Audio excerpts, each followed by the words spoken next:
کۆمەڵا وەک هێزێکی شۆڕژگەڕی چەپ ساڵی 1348 هەتاوی دامەزرا. ئەم ڕێکخراوەیە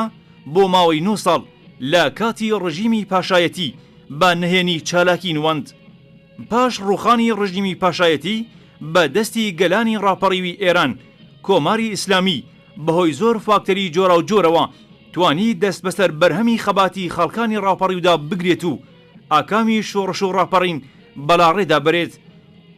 گەلی کورد وەک گەلێکی زوڵم لێکراو کە بە درێژایی مێژوو وەک نەتەوێک کە لە بندەستیدا ڕاگیردراوە و هەموو مافەکانی لێ زەوت و پێشێل کراوە لە کرانەوەی کەشێکی ئازاددا کە لە ئاکامی ڕاپەڕین لە ئێران هاتبووە پێشەوە،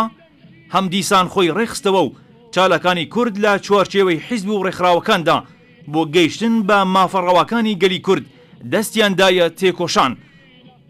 کۆماری ئیسلامی ئێران کە لەسەر بنەمای درۆ و زڵم و ستەم و چەوساندنەوەی کەمایەتیە نەتەوەیی و ئاینیەکان دامەزرا بووە و جەهل و دواکەوتویی سەردێڕی کار و ئاواتەکانی ببوو، نەیتوانی لە ئێرانی ژێر پۆستاڵی خۆیدا چرایەک لە ڕووناکی ببینێت. یەک لەو هێزە شۆڕژگێڕانە کە لە کاتی ڕاپەڕین و دوای ڕاپەڕینیش دەوری سەرەکی و گرنگی لە کوردستان گێڕا کۆمەڵە بوو. کۆمەڵا وەک هێزێک بۆ وەدی هاتنی مافەڕەوەکانی گەلی کورد و دابینکردنی بژیوێکی ئینسانی بۆ تاکی کورد و نەهێشتنی هەر چەشناستەمێکی نەتەوایەتی و شینایەتی و ڕەگەزی دەستی دایە تێکۆشان و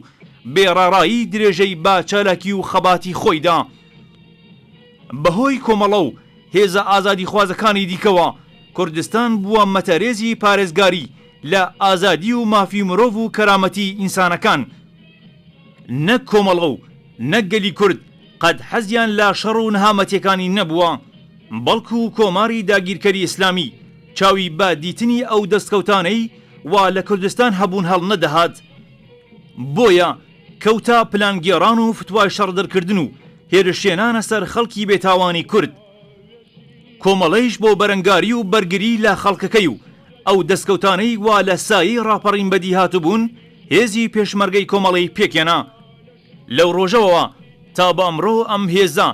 بێڕاڕایی لە چالاکیدا بووە و بە پێی توانا و هێزی خۆی لە هەر کات و قۆناغێکدا بەرگری لە خۆی و خەڵک و خاک و مافەکانی کردووە. هێزی پێشمەرگەی کۆمەڵە بەو پەڕی فیداکاری و لە خۆبردووی توانویەتی کەلێنێکی گەورە لە بزوتنەوەی ڕزگاری خوازانی گەلی کووردا پڕ بکاتەوە. هێزی پێشمەرگەی کۆمەڵە وەک هێزێکی موژدەدەری ئازادی لە خەبات دژی کۆنەپەرستان و داگیرکەران لە کوردستان بووە و تا گەیشتن بە ئاوات و ئامانجەکانی دەست لە خەبات و تێکۆشان هەڵ ناگرێت.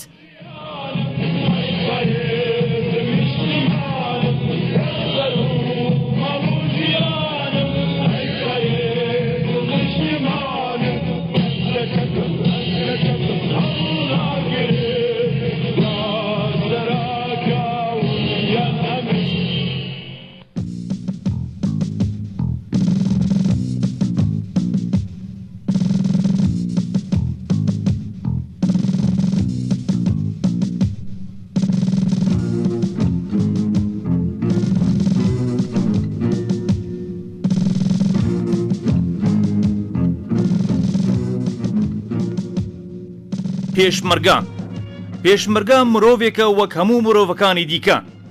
ماندوویەتی ماندووی کردووە، برسیەتی ئازاری داوە، تونیەتی تەنگی پێ هەڵچینیوە، شەونەخەونی چاوەکانی خومار کردووە. وەک هەموو مرۆڤێک حەز و ئاواتی هەیە، دڵ و خۆشەویستی هەیە، ترسی هەیە و حەزی لە ژیانە. پێشمەرگە ئەگەر بە سنگی فراوانەوە باوشی بۆ مەرگ ئەکاتەوە بەمانای بێزاری لە ژیان و حەز لە مردن نییە،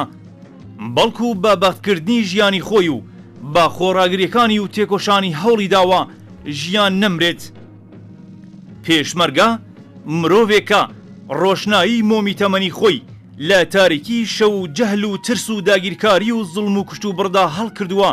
بۆ ئەوەی هاوزەنجیرەکەی لەبەر ڕووناکی تیشکی مۆمی ئەم ڕێگا لە لاڕێ جیا بکاتەوە و لە چاڵ و چۆڵ نەکەوێت. پێشمەرگە ئەو مرۆڤەیەکە ژیان و لەش و گوزرانی خۆی بەبێ چاوەڕوانی و دەستخۆشانە و پاداش لە کەس کردە پردەبازێک بۆ پەڕینەوەی خەڵکەکەی و دەربازبوونی لە گرفتاربوون بە شەپۆل و لافاوی زریانی دەریای سەرکوت و قەڵاچۆ، پێشمەرگە بەنایەکی بێخانۆ، ڕێگا خۆشکەرێکی بێجادە، شادیهێنەرێکی ژینتاڵ، ئاوێکی تینوو، نانێکی برسی و مۆمێکی چاوپڕ لە فرمێسکە، کوورێکی لاقسەرما بردوو بۆ هەیە بۆ خەڵکەکەی. پێشمەرگە هەناسەیەکە کە تێغی ژیانی هەژاران تیژ ئەکاتەوە، قۆلاپەیەکە کە لالەغاوەی داگیرکەران هەڵدەقەڵیشێنێ، ورەی هەژاران و خەڵکی بندەستە و وێردی سەرزمانی ئازادی خوازان، چیرۆکی خەونەکان و ترس و دڵەخۆرپە لەسەر دڵی دوژمنانی مرۆڤایەتیە.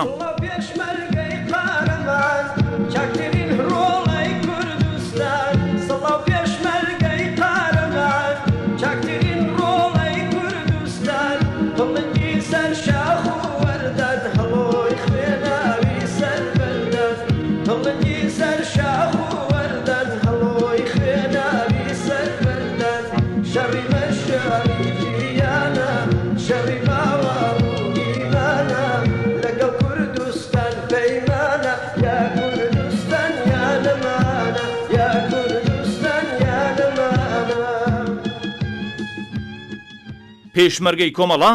تەنیا هێزێکی چەکدار نەبووە، بەڵکو هێزێک بۆ هەیەکە چەک یەکێک لە کەرەسەکانی خەبات و بەرخۆدانیەتی. پێشمەرگەی کۆمەڵە هێزێکی خوڵقێنەر و نێخواز بووە کە بە هەزری بیرۆڕوانین و قەڵەمی دەستی، هونەر و زانستی بە چەکیشانی و بە ماندووبوونی سەدان و هەزاران حەماسیان لە مەیدانە جۆرا و جۆرەکانی خەباتی ڕەوای گەلی کورد بۆ گەیشتن بە ئاواتەکانی ئەو خەڵکە بندەستە تۆمار کرد.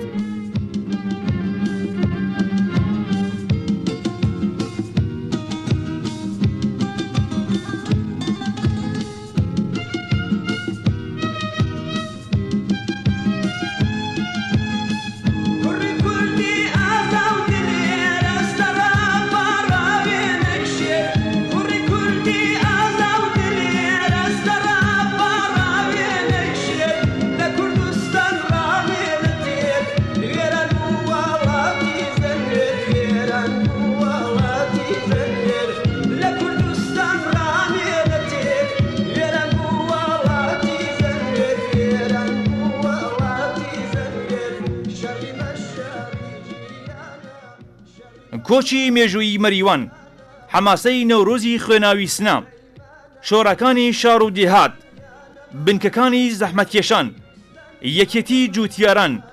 جامعەی موعەلمین، ڕێکخراوەکانی خوێندکاری، سندیکا کرێکاریەکان، ڕێکخراوەکانی ژنان و منداڵان، خوێندن و فێرکردن بە زمانی کوردی، بەگژداچوونەوەی بیرۆکەی ئرتجاعی، بەگژداچوونەوەی کولتوری پیاومەزنی و پشتیوانی لە خەباتی ژنان و هێنانی ژنان بۆ ناو ڕیزەکانی خەبات و ڕێخستنیان بە کۆمەڵ، پشتیوانی لە خەباتی هەژاران و بندەستان لە دژی مالەکانی خاوەندە ساڵات، بەگژداچوونەوەی هەموو دابوونەریتی کۆن و هێنانی فەرهەنگ و کولتوریکی نوێ، هەڵدان بۆ بوژاندنەوەی سفرەی کرێکاران و هەژاران و زەحمەتکێشانی کوردستان، گەشەدان بە هونەر و ئەدەبیاتی کوردی، هەڵدان بۆ پەرەپێدانی زانست، بۆ نمونە ناردنی سەدان مامۆستای پێشمەرگا بۆ دێهاتەکان و کردنەوەی خوێندنگاکان، سەدان و هەزاران حەماسە لە بەرخۆدان و خۆڕاگری لە مەیدانەکانی شەڕ و بەرەنگاربوونەوە لەگەڵ دوژمنانی داگیرکەری کوردستان. ئەوانە تەنیا سەردێڕی چەندین کار و چالاکی ئەو هێزە شۆڕژگێڕەیەکە بە درێژایی مێژووی خۆی سوور بووە لەسەری و بۆی تێکۆشاوە و چالاکی بۆ نەواندووە. کاتێک ئەم هێزە ژنی خەباتکار و مافخواز و یەکسانی خوازی تێکەڵ بەخۆی کرد، کاتێک دژی کۆنەپەرستی و دواکەوتووی وەستایەوە، کاتێک پشتیوانی لە خەباتی جووتیارانی ڕەشڕوود کرد، کاتێک بووە بڵینگۆی کرێکاران و هاندەریان بوو بۆ ڕێخستنیان، کاتێک لە بەرامبەر هێزی دڕندە و شەڕکەر و داگیرکەری کۆماری ئیسلامیدا وەستایەوە، قەت بیری لە بەرژەوەندی خۆی وەک هێز نەکردەوە، قەت بیری لە گەورەبوون و پەرەستەندنی خۆی نەکردەوە، بەڵکو بیری لە بەرهەقبوونی ئەو تێکۆشانە کردووە کە بتوانێت داخوازی ڕەواکان بێنێتە دی. هەر بۆیە پێشمەرگەی کۆمەڵە تەنیا لەگەڵ کۆماری ئیسلامی ڕۆبەڕوو نەبووتەوە، بەڵکو لەگەڵ هەموو ئەو مێشکانەی کە دژی یەکسانی ژن و پیاوبوون وەستایەوە، هەموو مالێکە خاوەندە سەڵات و پارە و مڵدارەکان، هەموو سەرمایەدارێک کە ترسی لە یەکگرتووی کرێکاران بوو، هەموو ئەو کەسانەی نان و پێگە و جێگای خۆیان لە نێو دواکەوتووی کۆمەلگادا ئەدۆزیەوە، هەموو شەمشەمە کوێرەکانی ناو کۆمەلگا کە دەسەڵاتی خۆیان لە تاریکیدا دەدی، کاتێک هێزێکی پۆڵاین سنگی کردە خەڵغانی پاراستنی گەلەکەی و دژی هێرشی داگیرکەران بەبێ ڕاڕایی وەستایەوە، هەموو ئەوانە بەجۆرێک بوونە نەیار و دژمنی کۆمەڵە، یان بەجۆرێک دووریان لا کۆمەڵە گرت و بەرهەڵەستی ئەو هێزە شۆڕژگەڕا وەستانەوە. بەڵام هێزی پێشمەرگەی کۆمەڵە بە بیرێکی پۆڵاینەوە بۆ پشتیوانی لەوانەی کە بەرهەق سڵی نەکرد و بەردەوام بە تێکۆشان بەرەو پێشچوو. ئەمڕۆکە هیچ ئینسانێکی خاوەن وجدان ناتوانێت ئینکاری دەور و نەخشی ئەو هێزە بکات لەو شۆڕەشە فەرهەنگیە و پێشمەرگەی کۆمەڵە لە ناو کۆمەڵگادا ئەنجامیدا. بەهێزکردنی هێزی پێشمەرگەی کۆمەڵە بەهێزکردنی باسکی چەکداری کرێکاران و زەحمەتکێشانی کوردستانە کە چرای ڕووناکی موژدەبەخشی ئازادی خەڵک و وڵاتە بۆ دوا ڕۆژ. فێرگەی پێشمەرگایەتی کۆمەڵە ئەو قوتابخانەیەکە تێیدا وانەی مرۆڤایەتی و خۆڕاگری و خۆنەویستی تێیدا دەوترێتەوە، قوتابخانەیە کە نەسلێک لە لاوانی کوردستان بۆ ئێستا و داهاتووی وڵات ئامادە ئەکات. لە فێرگەی کۆمەڵەدا وانەی بەرگری، وانەی ماف و ئاواتەکان ئەوترێتەوە، قوتابخانەیەکە کە تێیدا نەهێشتنی هەر چەشنە نابەرابەری و چەوستاندنەوەیەک و مافی تاک و گەل بنەمای فێرکاریەکانیەتی. بژی هێزی پێشمەرگەی کۆمەڵە